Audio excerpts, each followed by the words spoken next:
Hello. ഇപ്പോൾ നമ്മൾ വലിയൊരു ഗ്യാപ്പിന് ശേഷമാണ് കേട്ടോ വീഡിയോ അപ്ലോഡ് ചെയ്തത്. നേരത്തെ എടുത്തു വെച്ചിരുന്നൊരു വീഡിയോ ആണ്.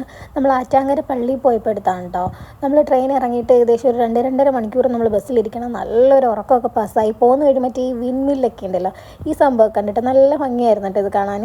കുഞ്ഞമ്മണി നല്ലൊരു ഉറക്കം നമ്മുടെ മടിയിൽ കിടന്ന് ഉറങ്ങി. ഇത് നമ്മുടെ അടുത്ത് ടൈറ്റാനിയം പോലെ ഒരു സ്ഥാപനമാണ്. ഇത് അറിയാവുന്നവരൊന്ന് കമൻറ്റ് ചെയ്യണേ. നല്ല അടിപൊളി റോഡാണ് കേട്ടോ തമിഴ്നാട്ടിൽ. നമ്മൾ ഏകദേശം ഒരു 5-5:30 ആയപ്പോഴത്തേനും തന്നെ നമ്മൾ എത്തി കേട്ടോ. മഗ്‌രിബിന് മുമ്പ് തന്നെ നമുക്ക് എത്താൻ പറ്റി. പിന്നെ അവിടെ കുറേ നമുക്ക് നേർച്ചയും കാര്യങ്ങളൊക്കെ ഒരുപാട് ചെയ്യാനുണ്ടായിരുന്നു. അതൊക്കെ ചെയ്യാൻ കേട്ടോ. ഒരുപാട് നാളായിട്ട് പെൻഡിങ് ഉള്ളൊരു നേർച്ചയായിരുന്നു. പിന്നെ ഇത് ഓരോരുത്തരെ നീയത്ത് ചെയ്യുന്നതാണ് കേട്ടോ, ഈ ലഡു പോലുള്ള സംഭവം. പിന്നെ അവിടുത്തെ മെയിൻ നേർച്ചയായിട്ട് കൊടുക്കുന്ന പാലും പഴമാണ്. അവിടെ പോയിട്ടുള്ളവർക്ക് അറിയായിരിക്കും. പിന്നെ നമ്മുടെ ഈ നേർച്ച ഒരു ദിവസം അവിടെ തങ്ങാമെന്നുള്ളതായിരുന്നു കേട്ടോ, അവിടെ തന്നെ കിടക്കാമെന്നുള്ളതായിരുന്നു. എല്ലാവരും ഇതേ നേർച്ചയായിട്ടാണ് കേട്ടോ ആ മണ്ണിൽ ഒരു ദിവസം നമ്മൾ അവിടെ ഒരു ഫാമിലി പരിചയപ്പെട്ടിട്ടോ. അവരുടെ മക്കളായിരുന്നു അത്. കുഞ്ഞമ്മണി അവരായിട്ട് നല്ല കമ്പനിയായി. തിരിച്ചു വരാൻ നേരത്ത് ആ ഒരു കമ്പാർട്ട്മെൻറ്റിൽ നമ്മൾ മാത്രമായിട്ടുള്ളതായിരുന്നു. നല്ല വൈബായിരുന്നു കേട്ടോ. അപ്പോൾ ഇന്നത്തെ